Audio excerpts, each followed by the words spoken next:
Hi, I'm Clifford Bates, and welcome to in lieu of a live stream, Friday live stream. This is just me. You can hear my voice is barely working. Um, this is Friday. I was going to have a live stream today, but it's going to be impossible. I got some time. My wife is not here. She went to her doctor meeting, a doctor's appointment that she had to go to. I mean, she was supposed to go to today, and this gave me some time of quiet and not having to have both of us here in that sense. So it's been a tough week. I've been sick for about 2 weeks with this round of. Here we go. We got hit. Now my whole department got hit with, the bug. It's been lousy in that sense. It's been like really, um, and I've been, one of the side effects has been the no voice, hard to talk, hard to focus, hard to read anything. It's been getting slightly. I'm coughing less, but the lungs are fine, thank God. But one of the big problems is my eyes. I'm having some problems seeing, blurry, and reading. So that's been kind of why this has been done this way. I've been stuck in the apartment, not going to my office downstairs. Why? It's because I should go to my office downstairs and do something, but it's been they say stay rest, stay here, don't go, don't go into your office because you go to your office, you'll probably, do too much work, and I can only work for so long. We finished the Schmitt.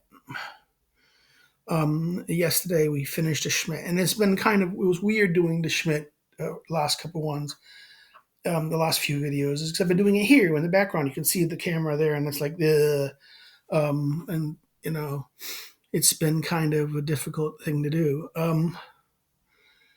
What I've been doing otherwise, I just been actually too ill to actually even do some of the work I must do.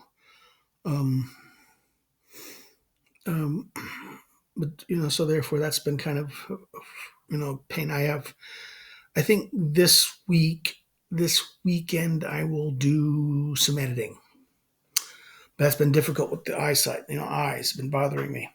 I have to take a document. I have to sit like maybe 2 days and just change the footnotes for something for a publication and get the public and get it done. Just get it done before Christmas. And so therefore, I think I'll do this. I'll take my sick leave. The doctor has told me I cannot go to school. I have to rest and sleep. So therefore, next week I'm not going to have class. I'm going to have to deal with that. I have to probably go look at something I have done before, recorded, and I might have to send the students into one group saying, please, here's something I recorded um, about these things, and hope that's useful for them. Um, and the other group is most of the other group is going to be stuck with writing and things like this. So it's kind of sucks. And online teaching is easy. American thing is I can do that. I've been doing that. It's been I've been having kind of like a difficult time seeing things in that sense. So therefore, I've been having to blow up the screen or put my wife's glasses on so I can see. Maybe you see things. So it's been a little difficult. Um, we have the craziness in American politics. Yeah, it's crazy. In Poland, the new government has come into power, and uh, it's kind of crazy here in that sense. It's a very weak government in the sense that's a coalition of many parties who don't agree with each other. The only thing they can agree is they hate the previous government. Um, and it's been kind of a weird couple days. Um, well, I mean, one of the big things that will happen is I've been reading what I've been trying to read things. I got the new Melissa Lane book on okay, what do you call it? On rural and offices.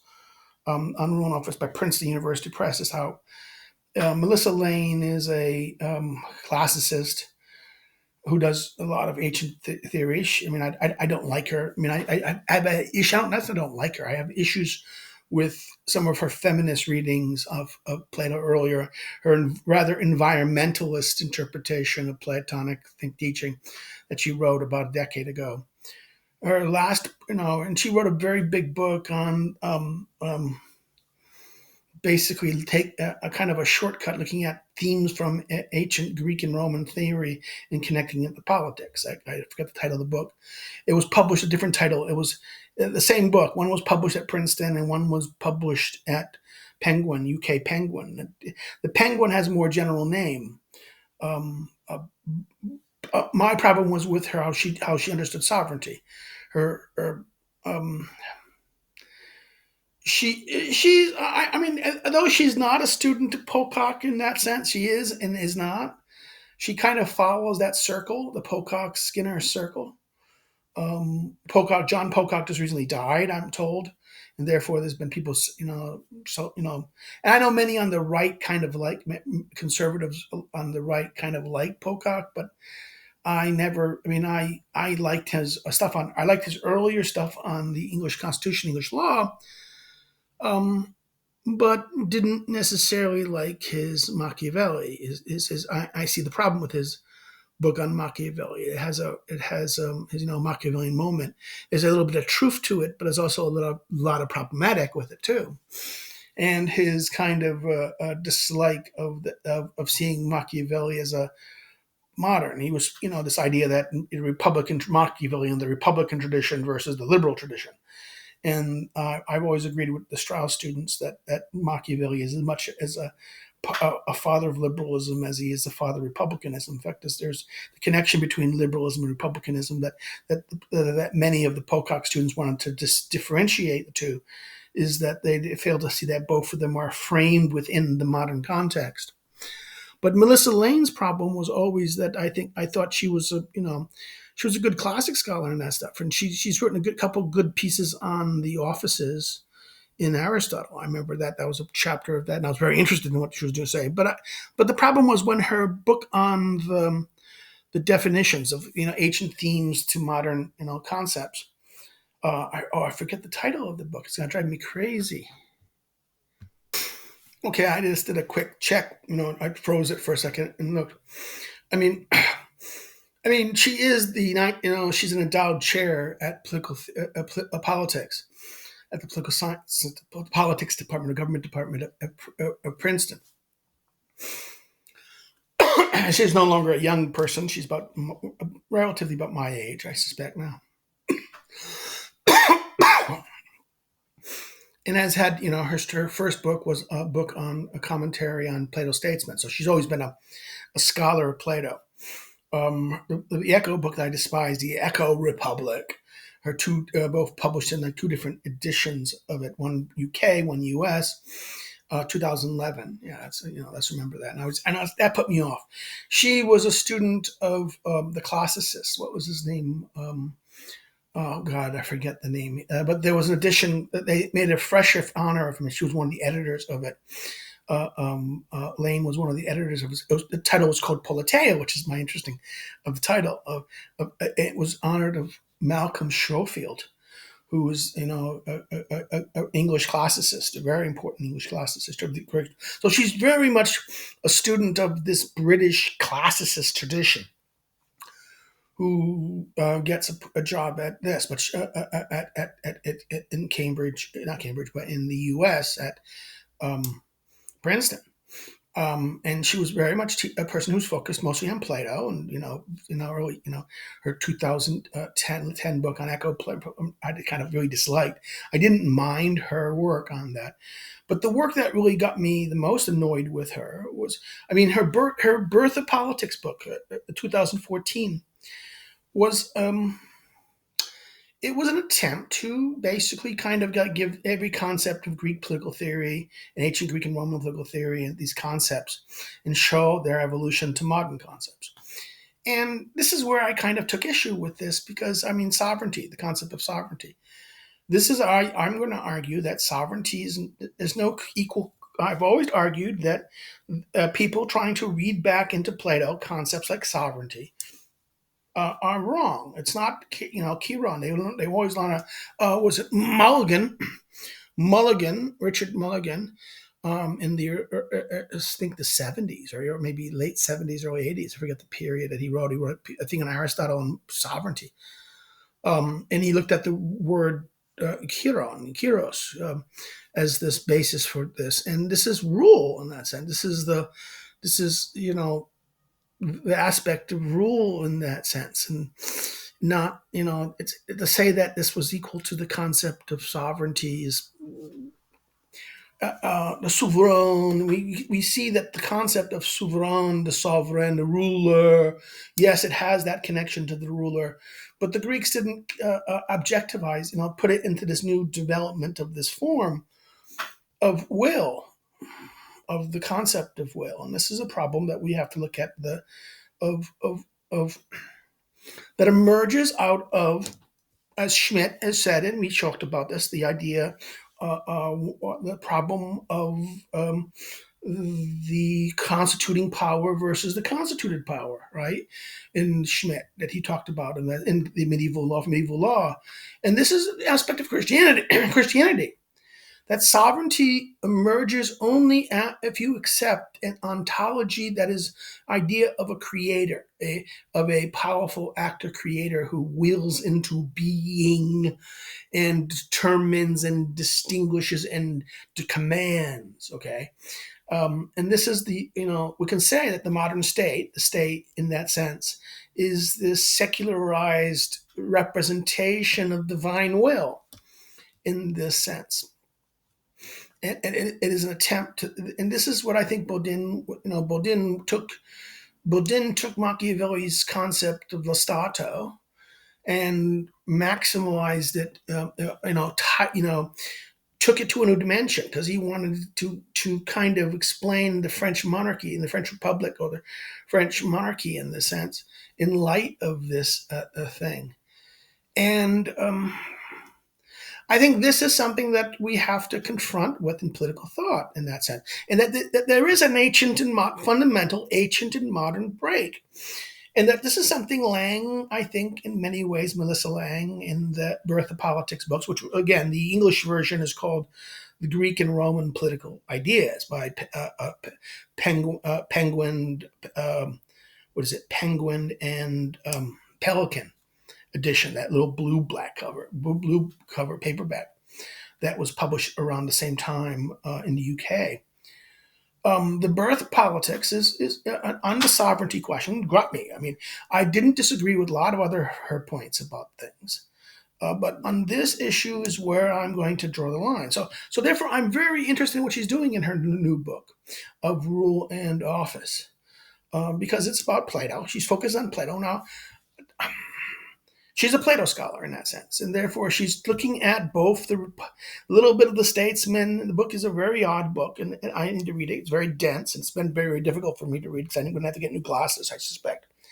Because after this bout of whatever this COVID had, I think it's affected my eyesight sufficiently that I'm probably going to have to get new glasses to be able to read things. So this has been kind of a little fucky up, but what is so interesting about the... Hold on, something's wrong. We had a power issue, and I had to go plug something in. I thought it was plugged in, but someone who's Miss Ecology unplugged it, and because she unplugged it, I didn't realize it was unplugged, and I didn't realize the battery was getting low. So I got this notice saying, "Why is that at the battery? I don't understand." Yes, Fanta. The German, the Coke product, the company, the famous Coke product, German Nazis, right? The German Nazi drink. This is the Zero, which is actually good. Fanta, this Fanta Orange is actually pretty good. It's better than Mirinda. And it's actually like, it has, and Zero is not bad. So I get to enjoy a little orangey flavor, which is like a psychological boost. Orange has always been my little zinc. But back to looking at Melissa Lang's new book and why it interested me. Because I think it's a very good, important aspect of of understanding the question of rule and offices in that sense. And I think she's going to try to explain Plato in light of this. But this is the problem. I don't think Plato's a serious. I think, okay, this is my thing. I'm an Aristotelian. I prefer Aristotle to Plato. Why? Because I think Plato deals with ideals, pure ideals, concepts. Now, it's true. This is the different, the problem with Plato's understanding of this versus Aristotle is the problem for Plato, the ideal or the perfect thing is always going to be at this level of theory or ideas, which is, Aristotle says the difference between theory and praxis is the difference between things that are, true and falseness is simply that it's true or it's false. Things are true or they're not, right? And they're in this absolute sense, okay? Whereas at the realm of praxis, things can be true and one, and things are both, they're true and false is valid still. It's there. Things that are going to be true and they're going to be false.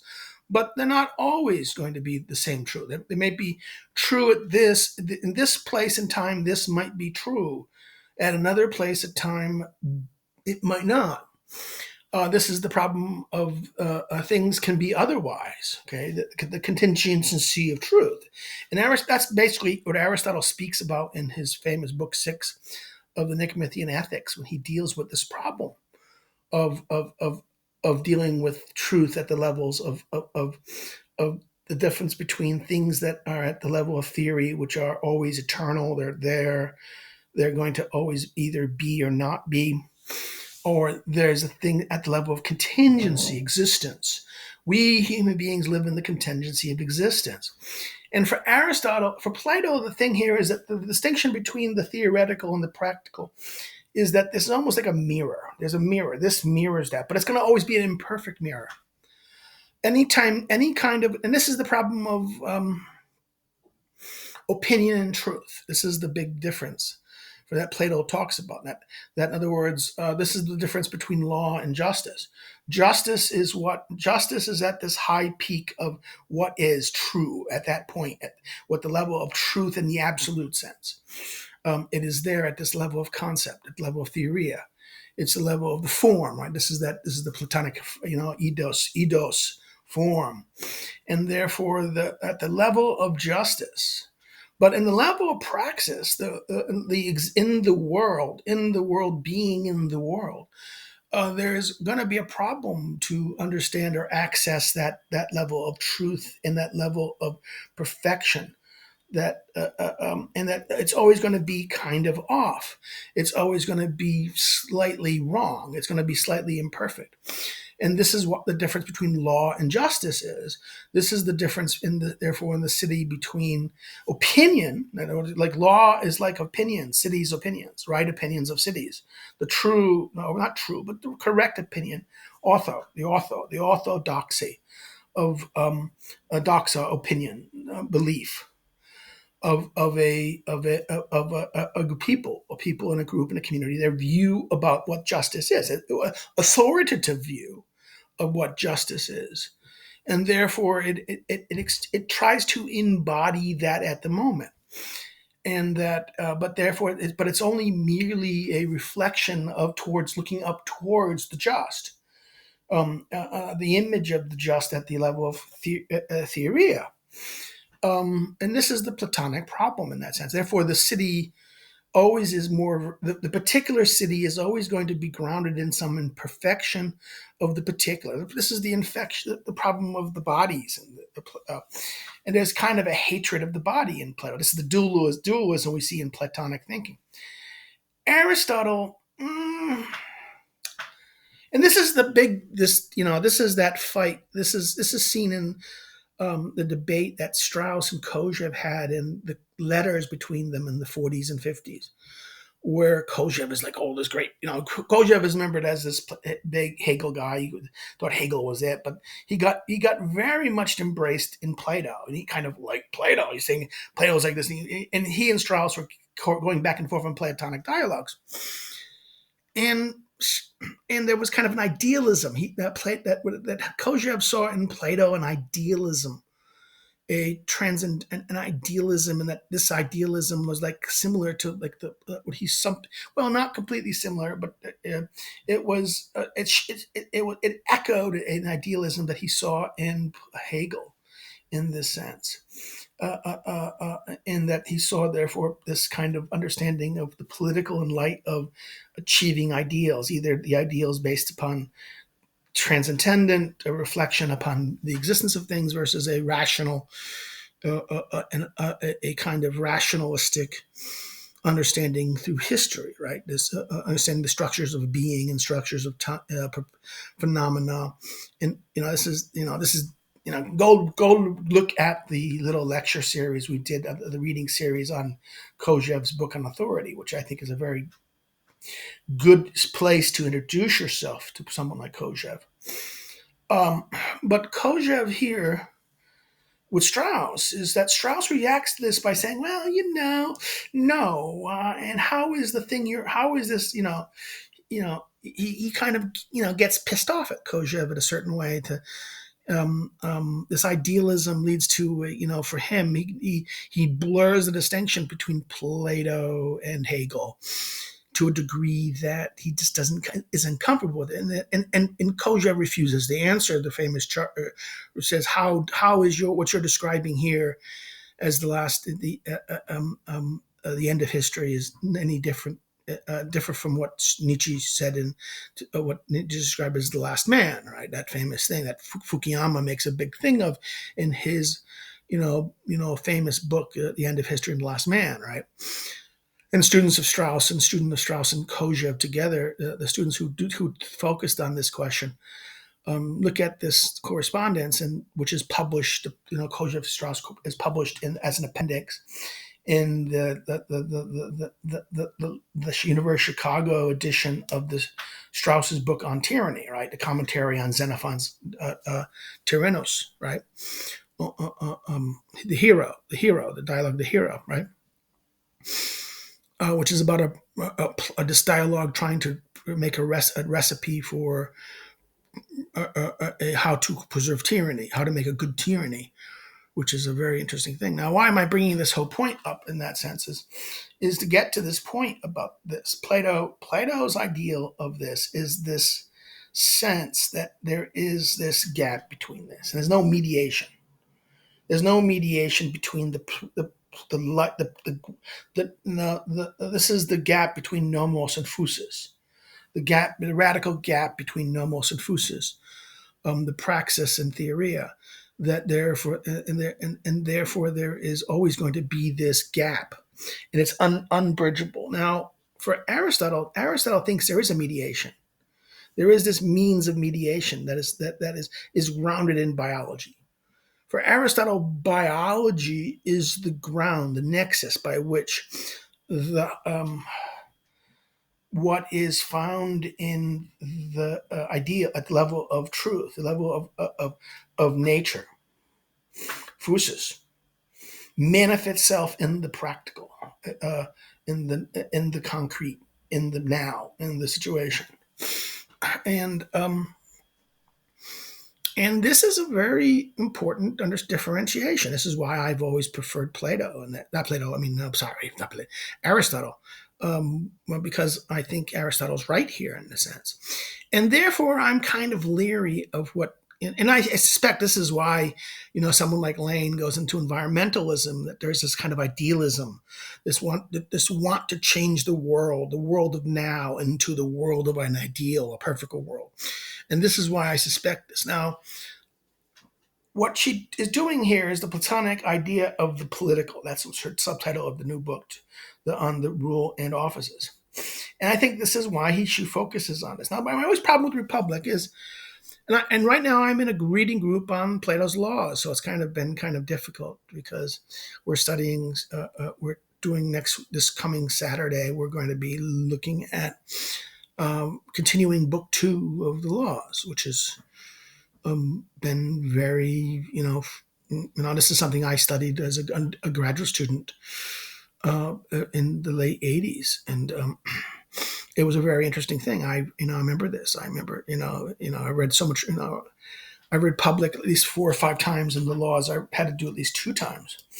And therefore, I've always, and it's been a kind of a big boom, industry boom of political students, political philosophy, and particularly Straussian students doing Plato's Laws and that stuff. I understand why it's being done and what the issues are, and there are major questions of the theological political question that are in the Laws, and the question of the political that are in the Laws. So therefore, I can understand why Lang is doing this. That, as part of the book, we'll look at the offices of the Republic, and also deals with the Laws and a little bit of the statesman. She introduces aspects of the statement, and these are the fundamental practical books. But the problem with Plato always is that there is kind of what he does is this.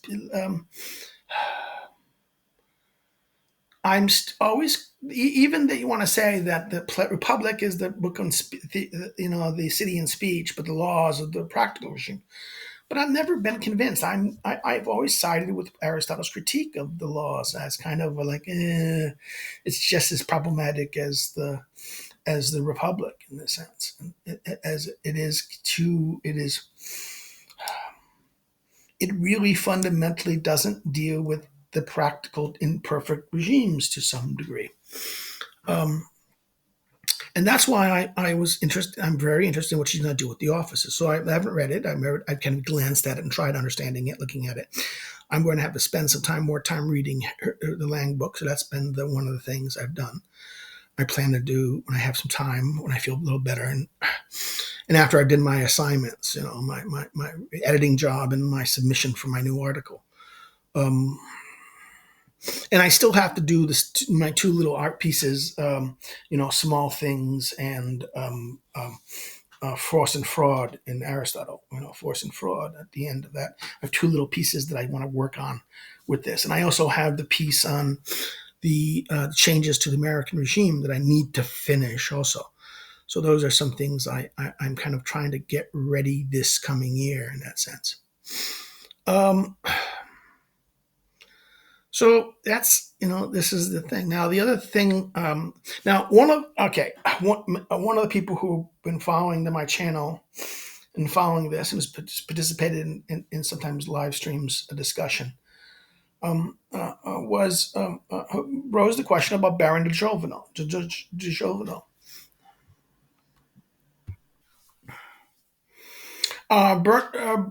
Bertrand, not Bertrand, Bertrand. I always get the name kind of goofy.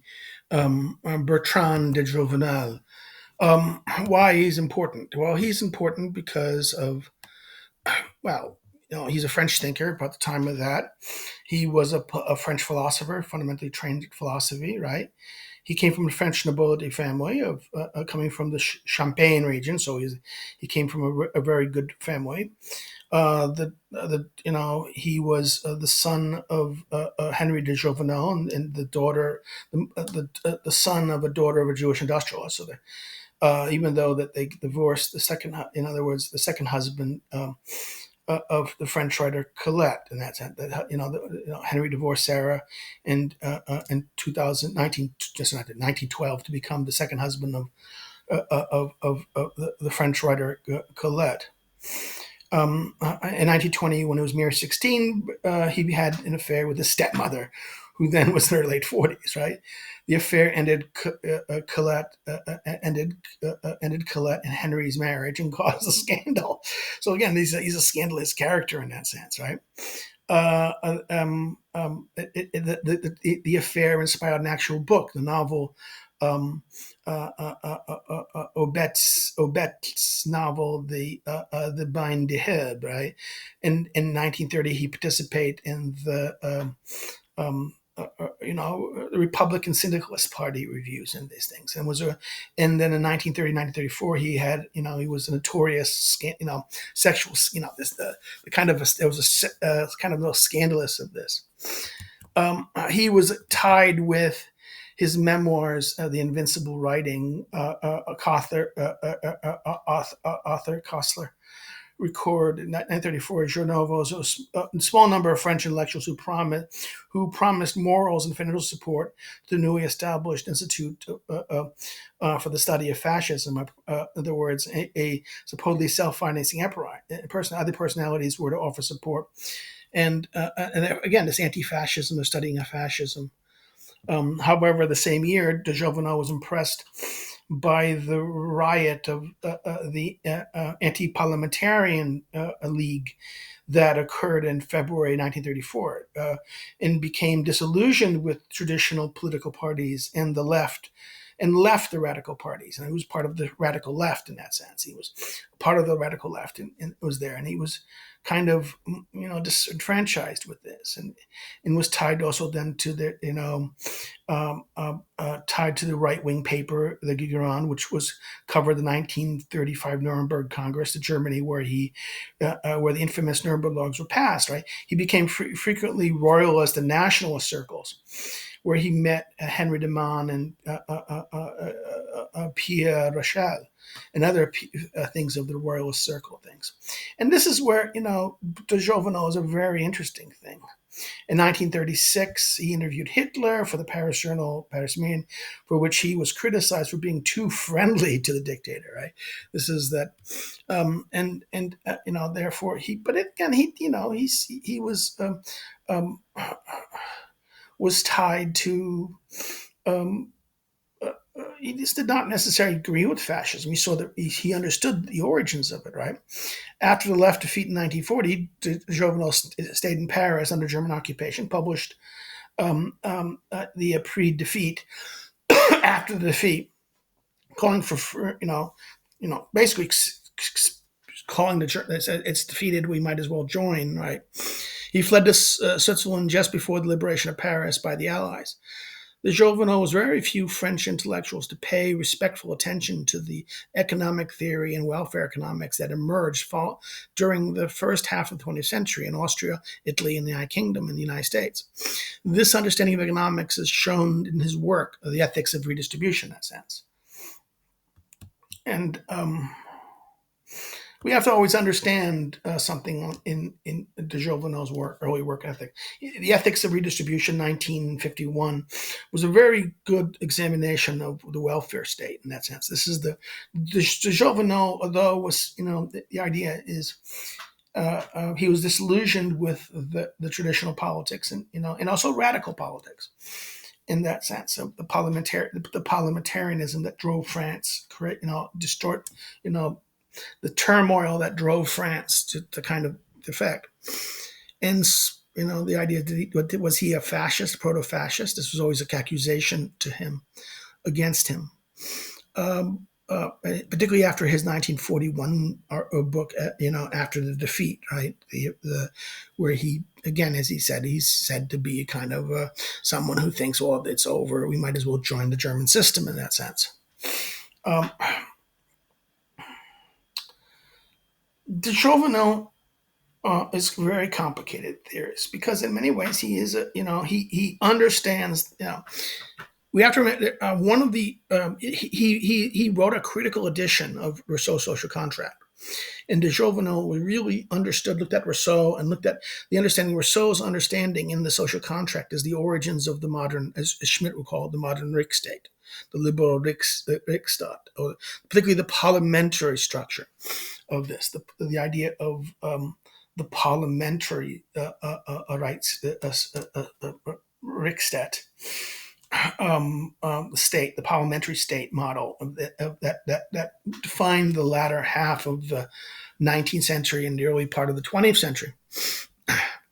And I think you can see this, that there was an understanding of, the implications of the economics, of welfare economics. This is why his 1951 book, The Ethics of Redistribution, which is, I think is commonly available, published by Liberty Fund, in fact, is looking at the welfare state and the welfare systems of England, the United States, Austria, basically this, and say, okay, what's wrong with it?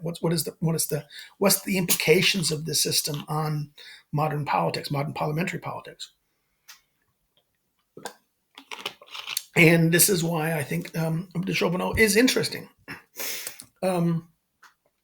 his 1948 or 40 no 46 I think book on power, which is the which is probably the one of the things that I think it is I think it on power and sovereignty has been reprinted. Who's the guy? I think it's a very pain in the ass. I have to remember his name. Anderson. Um, yeah, Brian Anderson.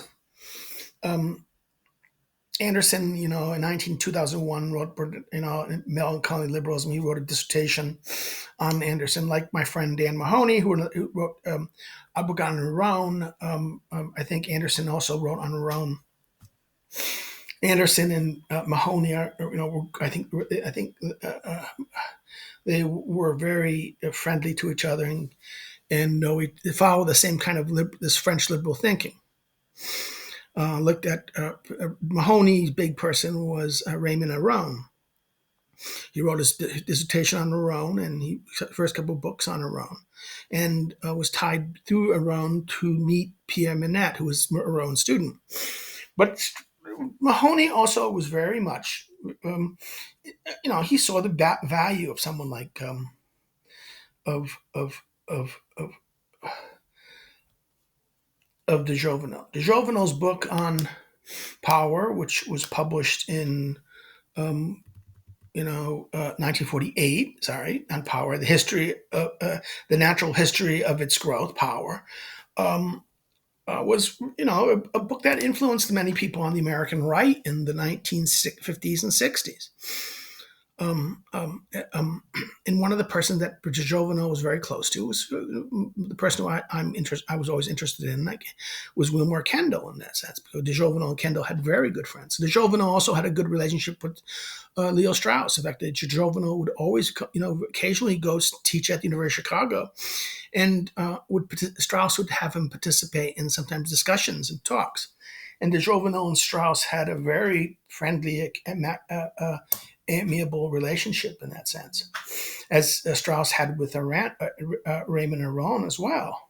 In fact, Aron, I suspect Aron is who influenced Pierre Minette to go to study, to learn, follow things, and started the friendship when Alan Bloom went to study in Chicago, and from Chicago to study at France, to study Rousseau, to do his project on Rousseau. His interest in Rousseau. He spent time with Aron. In fact, it was very close to her. And I think that is how Pierre Minette and Bloom met in that sense, and were friendly. And that's it. Well, so I'm going off with Aron. I understand that. But in de Jouvenel, again, de Jouvenel's interest, his book on power is a very important book. And I think it is a useful book to study in that sense. Those people we forget that we don't always pay. And I know it's been reissued by Liberty Fund as well as Sovereignty. The 1957 book, Sovereignty, an inquiry into the, get the title right, an inquiry into the political good, is again very much influenced in this sense by his understanding of Rousseau's social contract. And I think this is this interest by de Jouvenel on Rousseau in this sense, and a conservative Rousseau, not the Rousseau a lot of the Anglo-American world wants to put him as this revolutionary participatory democracy, or this return to nature freak, but rather a more political Rousseau, a Rousseau that understands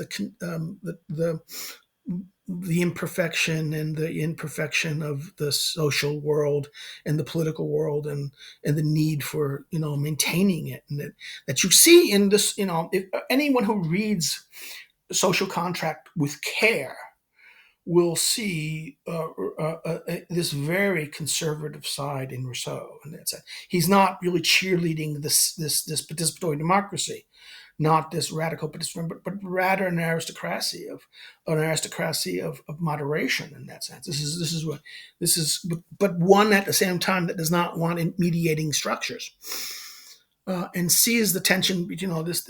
He does see this, and I think this is the product of him accepting Rousseau accepting the Hobbesian break with the ancients in that sense. And I think this is his attempt to kind of fix Hobbes, correct Hobbes, right? This is the thing, and kind of see what needs must be done in the modern world.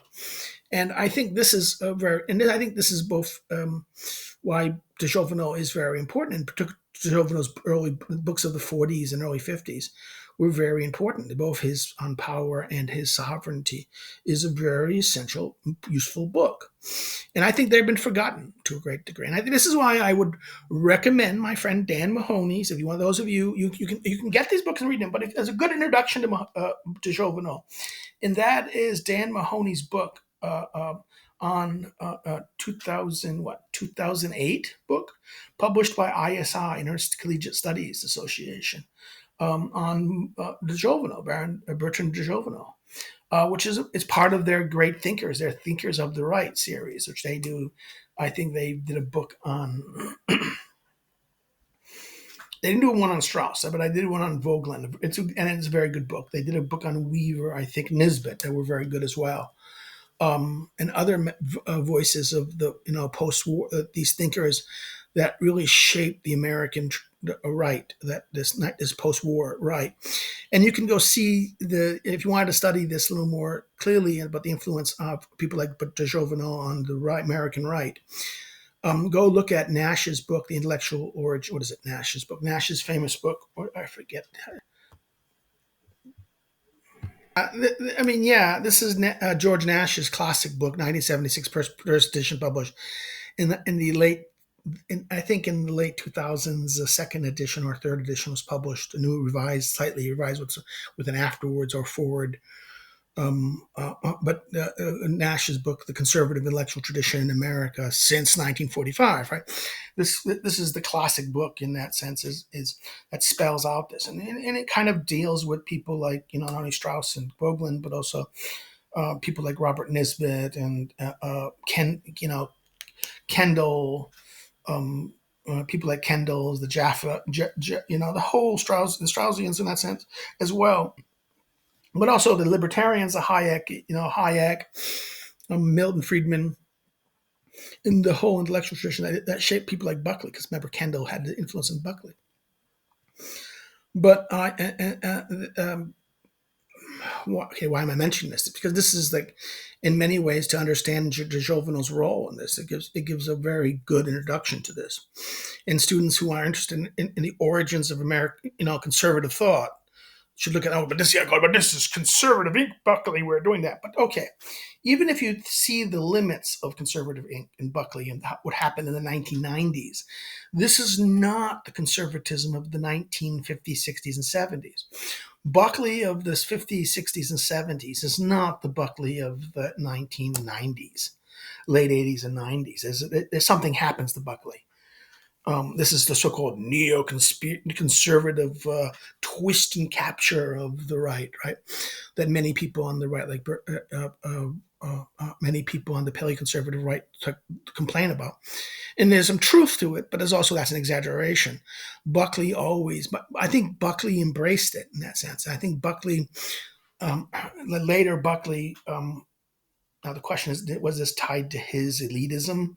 In other words, I mean, because he always saw himself as this elite, this aspect of elite Yale intellectual circle, and therefore the question was, did this become left wing? As in other words, as American conservatism took a turn because of the 1990s, in the sense that the Republican victory in the House and everything that changed. In other words, Buckley's conservatism always saw itself as a minority, a lone wolf, not the majority. But this is funny that he was a student of Kendall, who was a majoritarian thinker. Kendall, I mean, this is the difference between Kendall and someone like Bill Buckley. Bill Buckley never bought into Bill Buckley always thought conservatism would be a minority idea. And this is where he shares something with people, Russell Kirk. And this is why Kendall saw that there was something that Kendall was more open to populism, and this is why Kendall is, again. But we're talking about back to de Jouvenel. This is why de Jouvenel is interesting. I think de Jouvenel is interesting for the understanding of power. Now, one of de Jouvenel's last book, which people, and this is the book, it's also available by Liberty Fund as well. I mean, I think all of these Jouvenel books can be bought by Liberty Fund. So, and Liberty Fund is a good press. Liberty Fund, order directly. If you're in the United States, order it directly through Liberty Fund themselves. They're very good. They're very, they will ship it to you. It's worth getting. They make inexpensive books. And they make good editions too. So if you want a hardback, you can probably maybe find a hardback edition, which is very difficult to get, and very good sturdy paperbacks too. So I'm gonna even though Liberty Fund is I don't always agree with a lot of their direction of their libertarian politics, but they have done many people on the right service by publishing and republishing classics. But de Jouvenel's famous book, The Pure Theory of Politics, which is very interesting. Mahoney kind of always argued against me that he saw something. He thought that this was kind of an objective political science. He saw something and I think he saw that this is where the economist in de Jouvenel may have overpowered, and I think this is why he has this limitation. Now, he doesn't. Mahoney always saw this as kind of there was something kind of problematic with this, but I actually liked it. The problem with the book is it is a very theoretical book. It is his most theoretical book of politics as concept and the study of politics as concept, which he offers a very important series of kind of an alternative to the behavioralist in that sense. It's an alternative to the behavioralism. It's a kind of it is a response to behavioralist political of the 1930s, 40s, and 50s with a counter rationalistic scientific model of politics that responds to it and kind of offers one that is more open to what the real, the practical world, the world of experience. So, I mean, this is why de Jouvenel is important, why de Jouvenel is worth interesting for people.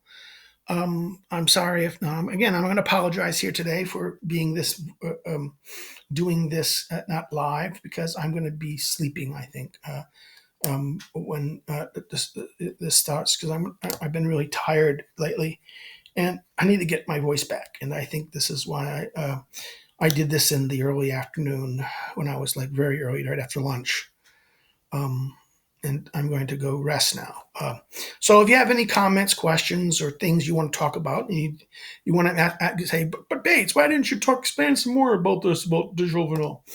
Why? And by the way, on sovereignty, why don't you look at Aaron de Bossant's article on sovereignty published in Telos in the late 90s, which I actually think is a great article where he compares the difference in sovereignty like this. And I would say yes, but and I think in many ways, de Bossant's article on sovereignty really is influenced by de Jouvenel, even though de Jouvenel is more of a liberal. And this is, and I know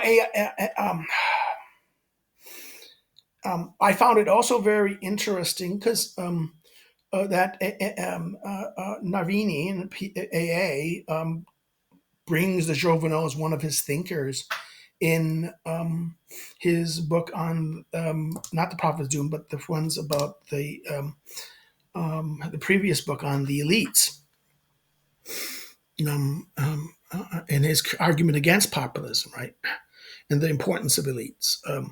I know the title of the book; it's going to drive me crazy, but he mentions with Schmitt de Jouvenel. So I think this is something why de Jouvenel might be interesting to people on the right.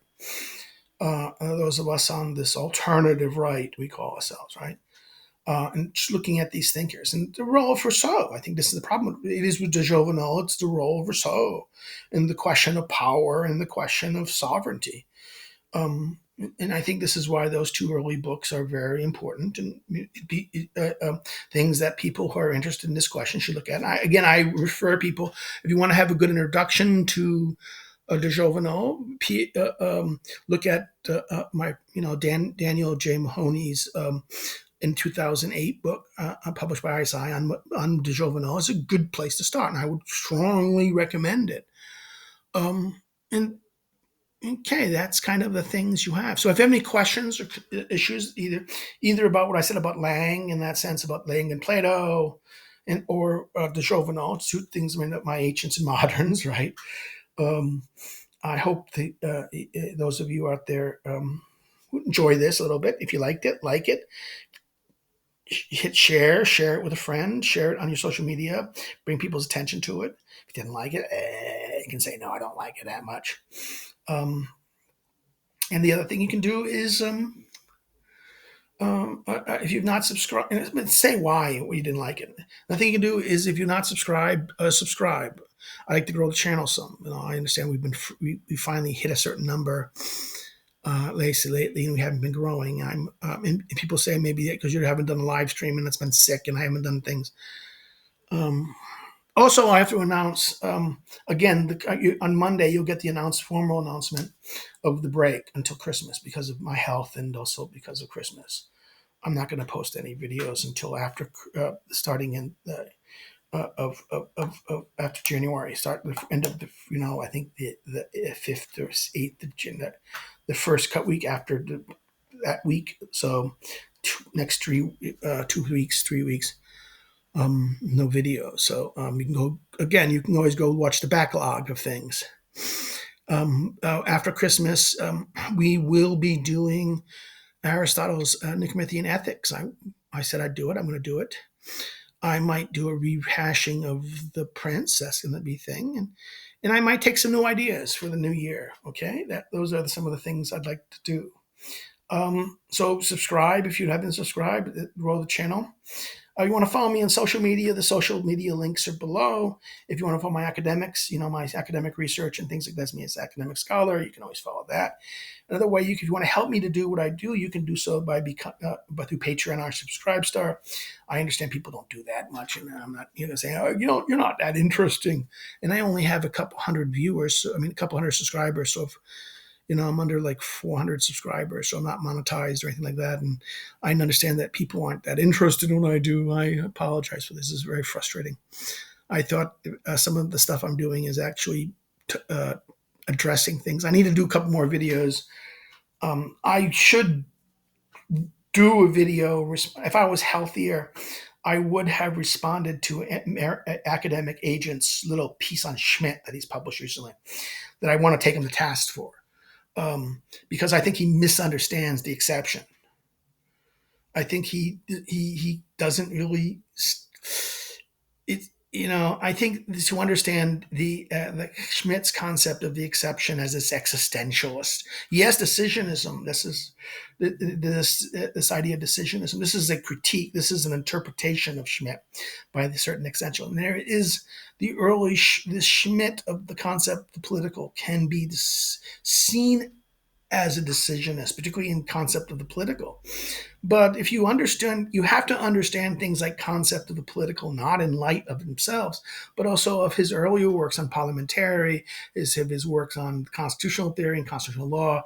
If you understand that, if you understand the tradition he is writing within, the framework or the context he is writing in, then his discussion of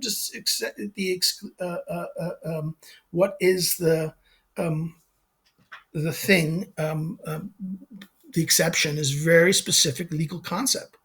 And a very big problematic aspect of this. And what was wrong with someone like AA's attempt to kind of talk about, well, how do we see the exception in none? You can't. The exception is always understood within the framework of a general will. And for Schmitt, okay, I'm going to go off on this. I'm sorry. I should have ended my thing here, but I'm going to go off on AA, and I'll spend like 10 minutes on this because I think this is important. The first half of his video is a general understanding of his Schmitt's concept of the exception. Now, AA is, it's weak. He doesn't understand the legal aspects of what Schmitt is doing with this. The question of what's the difference between the sovereign entity who gets to be the creator, who makes the willing agent, versus the thing that's created, the legal structures and entities and institutions that therefore, and this idea of a convening power versus a thing that's the created, the convened power, right? Which is something that was very much dealt with in the book Dictatorship. The problem of the origins of this and the way this modern state normalizes and institutionalizes the exception in that sense, and the extraordinary. And this is something that you can even see this in legitimacy, legality and legitimacy that Schmitt talks about, the extraordinary being made normal through judicial interpretation, and how this creates a problem in that sense. And it creates the conditions that lead to a crisis, and the possible overthrowing of the parliamentary state in that sense, the delegitimization of the parliamentary state. But Schmitt's understanding of exception, the first part, AA is kind of right. And I think but the second part, he says, well, let's talk about this class A, class B, class C, and da-da-da. No, see, that's the problem. You can't do that because once those divisions happen, you are no longer in a proper sovereign. You are broken. In other words, you have to understand what Schmitt is saying here about the nature of law. In other words, the nature of sovereignty is always in the concession of the sovereign is, in fact, the sovereign is basically the expression of the convening power, the originating power in that sense, and that the government is something that the sovereign creates in order to operationalize. And what he is talking about is not. I think that's the problem you have to understand, that for Schmitt, sovereignty is not about the day-to-day government. It's about the ultimate questions in that sense and creating the day-to-day. The sovereign creates the government that deals with the normal, right? It's when the crisis of the exception is when the normal doesn't work. That the norm and that the normal means and institutions dealt for the day-to-day activities of governing doesn't address and cannot address the problem that has arisen because of this specific crisis. And that if the sovereign body politic is to survive, the sovereign needs must act, and that's what and he declares he therefore sets in forth this moment. Therefore, the normal things aren't working anymore. The normal law doesn't. The normal means of enforcement, normal procedures, everything is broken down. This is what the exception means in this sense. So his whole second part of the video shows a fundamental misunderstanding of what Schmitt is actually talking about this. Because what he's talking about there is the nature, because remember, AA, Parini is a libertarian. He is still stuck within the framework of Austrian economics. He's viewing this in terms of individual preference. He's seeing this as groups and preferences. He's accepted groups. He's escaped the individualism of the Austrian model. He accepts the existence of groups, but he sees within the structure that in the body politic you have these different groups that don't share a common interest anymore. And that's the problem. If you don't have that, then you don't have a proper functioning state. You don't have it. In other words, you need to create. This is the whole point of Rousseau, and the whole point of that you have to destroy those groups. Only the modern world only works, and this whole situation only works, as Schmitt, even in Dictatorship, talks to about that. There's all the intermediating institutions in the modern world are destroyed, and the only thing that intermediates is now between the individual and the state. And this is the individual, the collectivity of the individual through public opinion is the only means to mediate the state in this things, following size, Abysses, and Gang. And now Schmitt's problem is that this doesn't work. That you can't, those intermediating institutions are always going to come back and haunt you. And therefore, you're going to have to make the exception. Because once those groups are, you're going to have the exception. In other words, the existence of those groups, and the second the groups start threatening the stability. Now, the argument was, as long as this doesn't threaten the survival of the state, we can affect it. It's just normal politics. This is negotiating and things like that. That is mere negotiations of normal everyday politics. It's the give and take of the political. This is dealt with in the politics, and public opinion will shape it, ultimately shape it. And sovereignty, the sovereign will, it would be the voters' decisions and the way the voters go. This is that whole discussion of the way, how does a parliamentary model, legislative parliamentary model, operate to interconnect what is the sovereign. In other words, the general will, the will general, right? How does this embody? Remember, the sovereignty is the will general, and that the general will is basically the motivating thing that guides the decision. And that's something that Rousseau really dealt with, and what Schmitt even deals with, explains it to a great degree. Rousseau does it in the social contract, which we read through just at the same time with Schmitt. We were doing Schmitt in that sense. So this is my response to AA in that sense. I think he doesn't understand what he's doing there. And in fact, I would even argue what he's describing there is stasis, and that this is and that is the threat that Schmitt talks about. And therefore, this requires the sovereign to act and to make an action. To say in other words, that they have to be dealt with. They have to be dealt as the political enemy. The second, that in other words, any time a group becomes a threat to the public good, the body politic survival, they are now, and that the normal institutional means are not able to correct or prevent their damage, their threat, that they are now an existential threat to the body politic, the political state, the system, the state in that sense. The state, remember, the state is not the government, the state is the whole body politic. We have to always understand that state and society are just synonymous reflections of each other. And that government is the instrumentations, the institutions and structures and bodies that the state utilizes in order to act in the political. And therefore, what we must understand here is that when the crisis happens, when the system, the government can't solve this anymore because the normal processes and the laws are insufficient to address the threat, this group and this enemy who's become an enemy in Schmitt's language of the system. Now, this is an existential. I mean, it wants to overthrow the thing, and you can't operate them. They're outside law. This is the problem. This is what's wrong with liberalism. Liberal wants to make everything under the law. Wants to treat everything under the law. That we just have to do this regulations. We have to systematize this and make this normalize this through regulations and rules and specify. And in fact, this is Schmitt's critique of what's wrong with the Weimar Constitution fundamentally.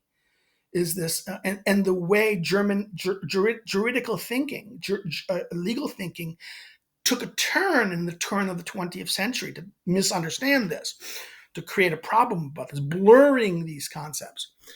And I think this is the problem in this sense. This is that denies the exception, denies the need to deal with the exception, and therefore the extraordinary, and in other words, the role of prerogative power in Locke.